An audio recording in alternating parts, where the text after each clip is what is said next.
माळशिरस तालुक्यातील मारकवाडी येथील केंद्रनिहाय एकूण झालेलं मतदान आणि मतमोजणी वेळी नियंत्रण युनिटवर दर्शवण्यात आलेलं मतदान यामध्ये कोणतीही तफावत नसल्यानं नागरिकांचा तक्रारी अर्ज हा निकाली काढण्यात आला आहे। दिनांक 29 नोव्हेंबर रोजी माळशिरस तालुक्यातील मौजे मार्कडवाडी येथील गावातील नागरिकांनी निवेदन देऊन विधानसभा निवडणुकीत संपूर्ण गावानं उत्तमराव जानकर यांना मतदान केलं, तरीही मतमोजणीनंतर उत्तमराव जानकर यांना 843 मतं तर राम सातपुते यांना 1003 मतं पडलेली आहेत। विधानसभा निवडणुकीत फार मोठे घोटाळे झाले आहेत किंवा कसं, याबाबत खात्री करण्यासाठी आपली शासकीय यंत्रणा मिळण्यासाठी आम्ही सर्व गावकरी आपलं असणारं संपूर्ण शुल्क भरण्यास तयार आहोत। तरी मंगळवारी 3 डिसेंबर रोजी चाचणी मतदानासाठी अर्थात एक्झिट पोलसाठी शासकीय कर्मचारी मिळावेत असा अर्ज नागरिकांनी केला होता। यावर खुलासा करताना माळशिरस अनुसूचित जाती विधानसभा सार्वत्रिक निवडणूक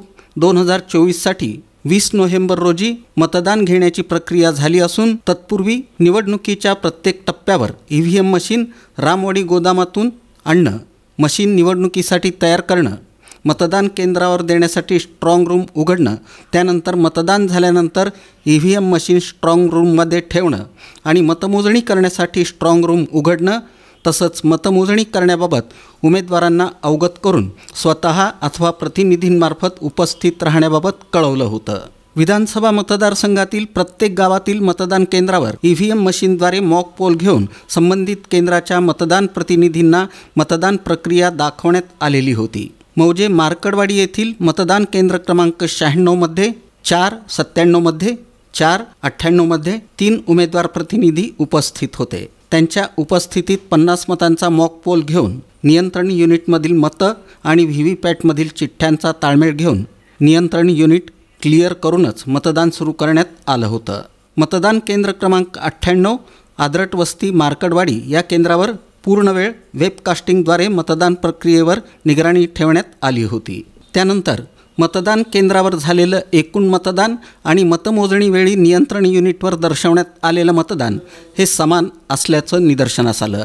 यामध्ये कुठलीही तफावत आढळून आली नाही। दिनांक 23 नोव्हेंबर रोजी निवडणूक निरीक्षक यांच्या देखरेखीखाली आणि मतमोजणी प्रतिनिधी यांच्या समक्ष मतमोजणीची संपूर्ण प्रक्रिया पारदर्शकपणे पार पाडण्यात आलेली आहे। यावेळी मार्कडवाडी गावाचे प्रतिनिधी उपस्थित होते। त्यांच्यापैकी कोणीही या केंद्रांबाबत कोणताही तोंडी अथवा लेखी आक्षेप घेतलेला नाही। 6 दिवसांचा कालावधी उलटल्यानंतर 3 डिसेंबर रोजी चाचणी मतदानासाठी शासकीय कर्मचारी मिळावेत म्हणून मागणी केलेली आहे।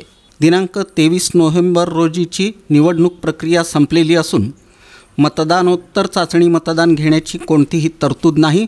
त्यामुळं संबंधित अर्ज निकाली काढण्यात आला आहे असं माळशिरसच्या तहसीलदारांनी कळवलं आहे।